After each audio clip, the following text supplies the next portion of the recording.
Hi friends, welcome to Kavitha's kitchen. இன்னைக்கு நம்ம கிச்சனில் பூண்டு மிளகாய் சட்னி தான் செய்யப்போகிறோம். ஒரு மிக்சி ஜாரில் ஒரு கையளவுக்கு சின்ன வெங்காயம் சேர்த்துருக்கேன்.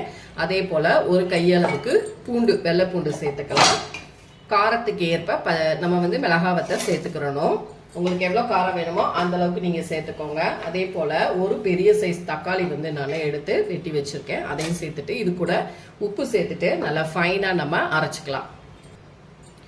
இந்த சைஸ் அளவுக்கு புளியும் சேர்த்துக்கோங்க. ஃப்ரெண்ட்ஸ், அடுப்பில் ஒரு கடாய் வச்சுட்டு நல்லெண்ணெய் 3 டீஸ்பூன் சேர்த்துருக்கேன். இதில் நான் 1 டீஸ்பூன் அளவுக்கு கடுகு உளுத்தம் பருப்பு சேர்த்துருக்கேன். கூடவே இதுலேயே நம்ம நல்லா ஃப்ரெஷ்ஷான ஒரு 2 கொத்து கருவேப்பிலை சேர்த்துக்கலாம். இப்போ கடுகு நமக்கு நல்லா பொரியணும். பொரிஞ்சதுக்கப்புறம் நம்ம கருவேப்பிலை சேர்த்துக்கலாம். கடுகு பொரிஞ்சிருச்சு. ஒரு கொத்து கூடவே கொஞ்சம் நம்ம பெருங்காயத்தூள் சேர்த்துக்கலாம். சேர்த்துட்டு இப்போ நம்ம நல்லா நைஸாக அரைச்சி வச்சோம் பாருங்கள், அந்த பூண்டு மிளகாய் சட்னி. அதை இதுக்குள்ளே சேர்த்துட்டு நல்லா வதக்கிக்கலாம். தண்ணி எதுவும் சேர்க்க தேவையில்லை.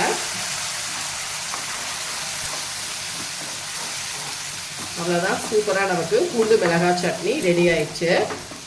இந்த சட்னிக்கு இட்லி எவ்வளோ சாப்பிட்டோன்னே தெரியாதுங்க, அந்த அளவுக்கு டேஸ்ட்டு சூப்பராக இருக்கும். உங்களுக்கு காரம் மட்டும் எவ்வளோ வேணுமோ அந்த அளவுக்கு நீங்கள் மிளகாய் வத்தல் சேர்த்துக்கலாம். இப்போ உங்களுக்கு பார்க்கும் போதே தெரியுது, நல்லா நமக்கு பர்ஃபெக்டாக வந்திருக்கு.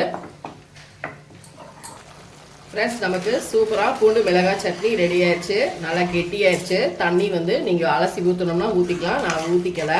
இப்போ நல்லா சூப்பராக நமக்கு சட்னி ரெடி ஆயிடுச்சு. இந்த சட்னி நம்ம இட்லி தோசை ஊத்தாப்பத்துக்கு சூப்பராக இருக்கும்.